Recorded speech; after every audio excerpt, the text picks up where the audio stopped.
There's supposedly a big bombshell story that got released to the Globe and Mail, ladies. They claim CSIS alleges Indian organization support for Poilievre's 2022 conservative leadership bid. Huh. What a coincidence that they release it as they are campaigning right now.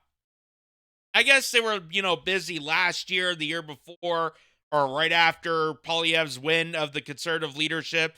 It's kind of coincidence that they would release this now, an allegation right in the election year, weeks before we go to the polls. Talk about timing, ladies and gentlemen. Talk about timing. So, the Globe and Mail reported this morning, that the government of India allegedly interfered in the 2022 Conservative Party leadership race by fundraising and organizing in support of eventual winner Pierre Poilievre. The allegation by CSIS, Canada spy agency, has since been confirmed by two Radio Canada sources. An allegation. Now, think about a time back in the day, and it's still kind of, harping around at this moment, where there was an election and the opposing guy was, not favored by the establishment. So they made this conspiracy about election interference and how it was disturbing democracy and how he needs to be kicked out of the election process, and how there's corruption, a scandal, and collusion. I think it was called something around Russiagate that now Pierre Poilievre is now dealing with, because obviously they want to install Mark Carney as official prime minister, the central banker, the guy who came right off from Brookfield and BlackRock and the WEF, that are pushing for this guy to be installed as the prime minister instead of Pierre Poilievre, who would be elected as prime minister. Previous reports found that India's meddling in the 2022 CPC leadership race also includes attempts to damage the leadership bid by one of Poilievre's rivals, Patrick Brown. Poilievre has been widely criticized for refusing to get his security clearance, something every other federal party leader in Canada has, which is needed to read reports about foreign interference, among other sensitive intelligence information. So they've been using this as a gotcha for a long while now. They've been using this as a gotcha that Pierre Poilievre has not gotten security clearance, and that means there's something suspicious about that guy. So obviously, this is the perfect time to make up a conspiracy that there's interference with India and there's colluding within the electoral process, instead of focusing on the fact that Mark Carney, who came out of nowhere, immediately became prime minister. Nobody's concerned about that collusion. Nobody's concerned about the WEF. Nobody's concerned about how Brookfield and the Century Initiative and all these other NGOs planned together to install Mark Carney as our leader. But no, they want to make an allegation on Pierre Poilievre based off two sources.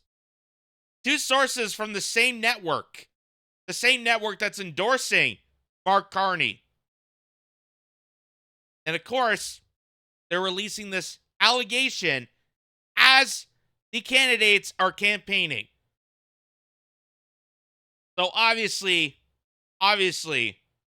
there is some sort of colluding with the Mark Carney camp, the Liberal Party, and the NDP and the Green Party, because they're also terrified of Pierre Poilievre. They're also terrified of a conservative win. And they even announced that they were colluding together to stop Pierre Poilievre from getting a possible conservative majority, which now they're neck and neck with the Liberal Party. So, Globe and Mail then had to add another article to this to update what the allegations, and said Poilievre says he won leadership without Indian interference, defends not taking security clearance. So here's Pierre Poilievre when asked about this by a reporter, and he's about to state the actual report. He has the Globe and Mail report officially on him, and he's going to show and expose how absurd these claims are. Again, think about the fact that this is an allegation by Radio Canada, a network that's endorsing Mark Carney. That's the French CBC. They're endorsing Mark Carney. That they would release this suspicious allegation in the election cycle. They wouldn't release it beforehand. They wouldn't talk about it in 2024 or 2023. But now, why would they choose now to release this suspicious allegation that they have no connection to? Just like how they did with Russiagate. They said that Donald Trump was colluding with Russia, that Russia and Vladimir Putin were somehow leaking in and destroying democracy in the United States. But they had no way to prove it. They had to fill in the blanks in between. So now here's Pierre Poilievre about to debunk it. Hi, Pierre. I'm Surya from Y Media. Yes, sir. So, Globe and Mail has done a story on election interference on conservative leadership campaign. What are your comments on that? Well, first of all, let's quote from that Globe and Mail article. I'm going to quote here. CSIS also did not have evidence that Mr. Poilievre or members of his inner circle were aware of these alleged actions. Then I'm going to quote the Hogue Commission, and I quote, "The Commission heard testimony about allegations of the government India interference in the Conservative Party leadership race. CSIS witnesses noted that they had no reason to believe the impacted candidates would have been aware of the alleged support." Let's be honest. So in the report, they said that the candidates within the Conservative Party couldn't be aware of this. And they can't be aware of this because they have no evidence to back the argument or the allegation that India was interfering in their campaign. It is just so insane that we live in a time now where we have to make up allegations to purposely destroy our own democracy while claiming that this is destroying democracy. Pierre Poilievre, they're claiming Pierre Poilievre is destroying democracy and, being like Donald Trump's puppets, and now having this allegation that India somehow got him to be elected as the leader of the Conservative Party, that there's interference. Completely ignoring the fact that Mark Carney was installed by the central bank, by the WEF, by global capture of this country. And they're releasing this allegation that they have no evidence for right now. He won in 2022. They had lots of time to have this suspicious allegation. But no, right now, as they're campaigning, as the liberals and the conservatives are neck and neck, as they're getting anxious on the fact that, oh my God, a lot more young people are more conservative because they're sick and tired of the BS of the liberal establishment. Oh, yeah, we got to do an allegation. And look at how well it did for America when they posed the allegation that Trump was somehow colluding with Russia. Look how well that went. That disaster fire that sadly still people are bringing up. So, Ruby Dalla, who knows a thing or two about collusion, because the Liberal Party colluded to kick her campaign out. She was running for the Liberal leadership race. She is a Liberal candidate. She's an outsider to the Liberal establishment, which is why she was a threat to the party, and the party decided to kick her out. And they gave suspicious allegations on her. So Ruby Dalla says, a glimpse into the playbook of the Liberal Party establishment. Whenever someone threatens Mark Carney's coronation, the foreign interference accusations mysteriously appear on the front page of the Globe and then CBC News. First, they did it for people of color. Now it's Pierre Poilievre. Anyone who is competing and winning against Mark Carney should be next. The most absurd part, it's Mark Carney who's been living and working outside of Canada for the past 20 years. That's why 5.8 million people engage on my X account after the BS happened to me. No one wants an attack on our democracy. The Liberal Party elites need to battle this election on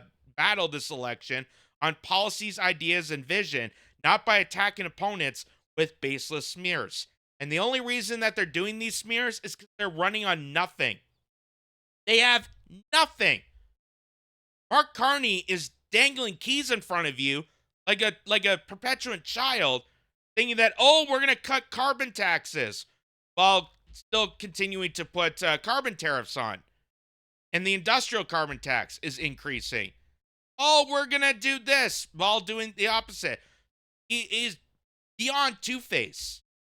Mark Carney says one thing to gain votes from the general public, but then when it comes to the actual action, he turns a cold shoulder on those people and does the complete opposite.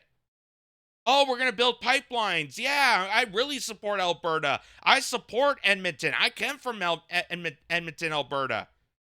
And then as soon as he returned back to Ottawa, he said no. Because Mark Carney is a puppet to the neoliberal globalization that's taken over this country. So here's Ruby Dalla explaining this. Foreign interference one day and financial violations the next. All of the allegations are false, fake, and fabricated, all in an effort to keep me off of the debate stage, to keep me off of the ballot, and to complete the coronation of Mark Carney.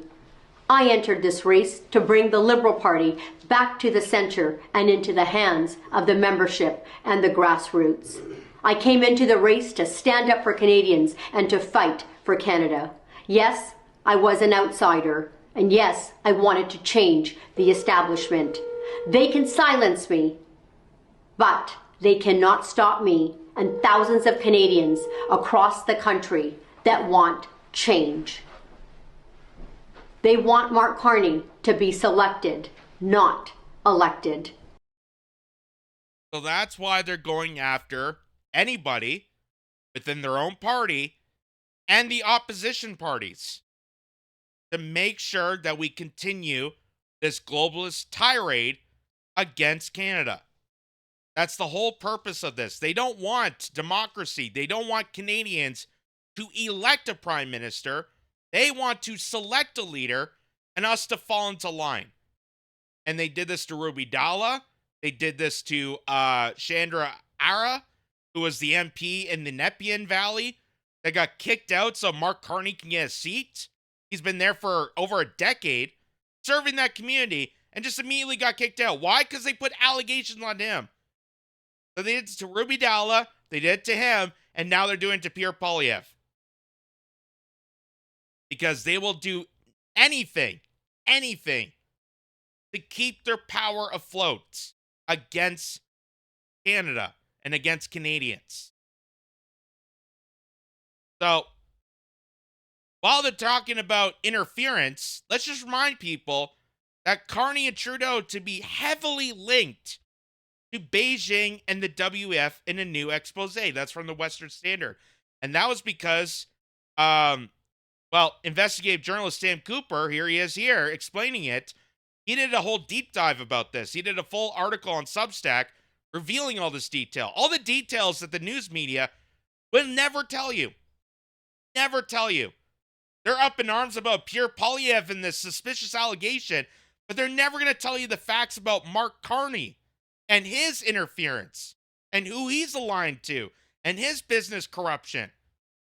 So Sam Cooper says, a review of corporate documents reveal that Brookfield, that's Mark Carney's investment firm, the influential $900 billion Canadian investment fund from which Liberal Prime Minister-to-be Mark Carney stepped away from in order to replace Justin Trudeau as Canada's leader, maintains over $3 billion in politically sensitive investments with Chinese state-linked real estate and energy companies, along with a substantial offshore banking presence.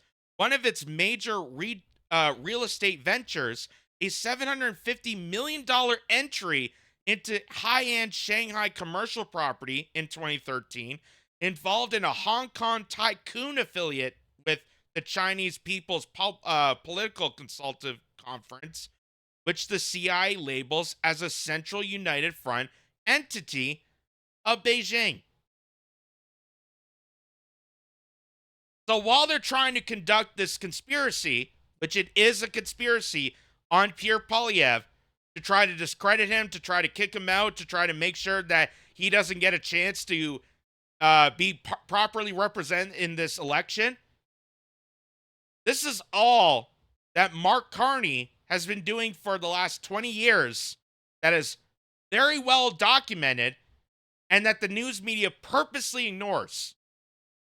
Globe and Mail has not wrote anything about this. They won't write anything about this. You won't hear this on CBC or CTV. You will not hear a word about this. That's why it takes Sam Cooper, an independent investigative journalist, to write a Substack about this. And it's not that hard to find documents. Go look back at Brookfield. Go look back at Mark Carney and see where the money is. And you'll understand how Mark Carney was selected to become the liberal leader. And why they kicked out someone like Ruby Dalla, who was second behind Mark Carney. Because Ruby Dalla was a threat to the establishment, a threat to the globalization process that has eroded Canada for over a decade through Justin Trudeau, through Mark Carney, and many other MPs. And here's also something else too. So while everyone's focused on Pierre Poilievre and, oh my God, there's suspicion that he's linked to India somehow, and that's why he won the 2022 campaign, and oh my God, it's going to screw up Canada's democracy. Another thing that they won't tell you is that Mark Carney was under investigation by the United States. Mark Carney was under investigation by the U.S. House Judicial Committee. So someone asked Grok, is Mark Carney under climate cartel investigation in the United States? Grok's response is yes. Mark Carney has been linked to an investigation in the United States regarding a so-called climate cartel. The U.S. House Judicial Committee has been examining the Glasgow Financial Alliance for Net Zero, which Carney co-chaired until January 2025, for potential antitrust violations related to its promotion of environmental, social, and governance investing, or ESG. So Mark Carney, when he was working for Brookfield, when he was the UN's climate convoy, when he was the buddy, one of the buddies at the WEF, went around and pressured corporations to fall into line to this agenda. They had to fall into line to the net zero agenda. And if they didn't comply, they were trying to buy out these companies and force them into it, which is violating antitrust laws. So they were trying to create monopolies to force corporations to fall into this net zero agenda, which we know how dangerous this net zero agenda is for the people, for the economy, and for the planet. This is all for global capture of all these entities. Mark Carney is a monopolist. Mark Carney is a venture capitalist, a vulture, who is now running to confirm himself to be prime minister. And here it is there. There's House Judicial Committee, climate control, exposing the decarbonization collusion in environmental, social, and governance investing. So you can go look this up. This is 50 or 60 pages. I'm not going to go through all of this, but you can look it up for yourself. It's on the House Judicial website in the United States. But again, something that our media will never, ever report. Something our media deliberately will ignore. And anyone that brings this up, they'll say, oh, that's a conspiracy. Oh, that's fake news. Fake news. That's something you heard probably from Trump. I've heard people say. Just like when they try to hide the fact that Mark Carney and his wife are good friends with Ghislaine Maxwell and the Maxwell family. In fact, Mark Carney's wife grew up with the Maxwell family. So they're well aware of that whole story. But they want to play it down. They want to cover it up. They want to pretend that it didn't happen, that there's no relation, even though it is out in the open. So, and here's another interesting factor to this. This is from an oil executive. Just a random one. I don't know his actual name. An oil exec says words from a former opposition leader that shut every panelist on CTV down regarding security clearances. So, what you can see here, this is Vashi Capello's. This is Power Play on the new CTV news channel. And they had on Tom Mulcair. Tom Mulcair was the former opposition leader under Stephen Harper when he was prime minister, and he was the former leader of the NDP. He's going to go on CTV and defend Pierre Poilievre. He's going to say that Pierre Poilievre is actually doing a constitutional duty, and that Mark Carney and the Liberal Party that keeps repeating this garbage is a big mistake for them. So listen how he says here. Understanding the posture Mr. Poilievre had taken at the time. Do you think the position is as tenable today as it was then? I made the same comments to your colleague Todd this afternoon on CTV News Channel. I agree completely with Pierre Poilievre on this. I believe he is completely right. You do not accept to play this mugs game where you restrain your ambit and your ability to act as leader of the official opposition, which is a constitutional role to hold the government to account. And this game where you have people in the hierarchy of the security establishment saying, oh, he really should come in, but then he's not allowed to talk about it anymore. Really? Didn't we just have a commission of inquiry headed up by Madame Justice Hogue, who put all of this stuff away and said there might have been a little bit of this, a little bit of that, but all of a sudden we're talking about whether Poilievre actually got the 68%. What Tom Mulcair is saying here is that Pierre Poilievre is in the right. That Pierre Poilievre shouldn't have to force and bend his knee down to the intelligence agency, being the opposition leader. He is not obligated to be in compliance with this. And how hypocritical it is, concerning the fact that they're so angered at Pierre Poilievre not getting a security clearance, yet there's been violation after violation after violation and breaking the law under Justin Trudeau that has not been fully addressed. But they're using this as a cover. Again, they're using this as a measure to try to discredit Pierre Poilievre, saying that he has to get a security, he has to bend his knee to the intelligence agency. So the former leader of the NDP, before it was taken over by Mercedes Singh, Tom Mulcair is actually defending this because Tom Mulcair was the leader of the opposition. And he knows about this. He knows that this is a way for the intelligence agency, the elite class, and the donors to get a hold of Pierre Poilievre, to make him complicit. So let's watch this again. Understanding the posture Mr. Poilievre had taken at the time. Do you think the position is as tenable today as it was then? I made the same comments to your colleague Todd this afternoon on CTV News Channel. I agree completely with Pierre Poilievre on this. I believe he is completely right. You do not accept to play this mugs game where you restrain your ambit and your ability to act as leader of the official opposition, which is a constitutional role to hold the government to account. And this game where you have people in the hierarchy of the security establishment saying, oh, he really should come in, but then he's not allowed to talk about it anymore. Really? Didn't we just have a commission of inquiry headed up by Madame Justice Hogue, who put all of this stuff away and said there might have been a little bit of this, a little bit of that, but all of a sudden we're talking about whether Poilievre actually got the 68%. What, maybe it was 67%? This is this is madness, to try to make this an issue in a campaign that is so serious for the country, to try to go back to this stuff and to try to complain about Poilievre wanting to do his constitutional duty.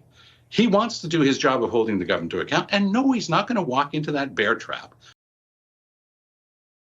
So, being the leader of the opposition, your obligation is not to serve the intelligence community. Your obligation is not to fall into this trap. Your obligation is to be the checks and balance to the government that's in power, which is the Liberal Party. And that's what Pierre Poilievre was doing under Justin Trudeau, and Pierre Poilievre is currently doing with Mark Carney. But because Mark Carney and the rest of his backers desperately want him to be installed to keep this neoliberal catastrophe globalism afloat and keep eroding Canada, they're going to continue using this garbage. They're going to keep pestering Pierre Poilievre. Why don't you have your security clearance? Why aren't you complying with CSIS? Why are you not bending the knee to the intelligence community? There's obviously some suspicion towards you. Now it's the perfect time to put an allegation out in the Globe and Mail. This is a trap. It's a trap. And they're trying to discredit Pierre Poilievre, especially now with the election. They're trying to discredit him. They're trying to make him a menace. They've already tried to use the Donald Trump card on him. That, Pierre Poilievre sounds a lot like Donald Trump and he's maple syrup MAGA. Well, guess what? Trump likes the liberals. So now they can't even use that as an excuse. Now we got to go back to the security clearance. Now we got to go and make up some conspiracy about interference. But we can't use Russia because we know how well that didn't work in the United States. Let's, we could say China. No, that's what we did. Let's see. I got it. India. We'll make up a story about how Pierre Poilievre won because India was backing his campaign. Perfect. And we'll just call it an allegation. No one will question it. No one will ask how they got to that conclusion. And we'll just fill in the gaps as we go. So here's the rest of this. That consists of getting a security clearance, seeing documents that could be important, and not talking about it. By the way, when I was leader of the opposition, Vashti, a certain Stephen Harper would... Why would he need to do this? You need the security clearance to see the documents that these allegations are a part of. But you're not allowed to talk about it. So what would be the point? What would be the point of looking at these suspicious documents, these allegations, if you can't even talk about it? You see how it's a trap? Do you see how it's empty? Do you see how it's pointless and Pierre Poilievre is in the right for this? The fact that the former NDP leader is on his side should say a lot.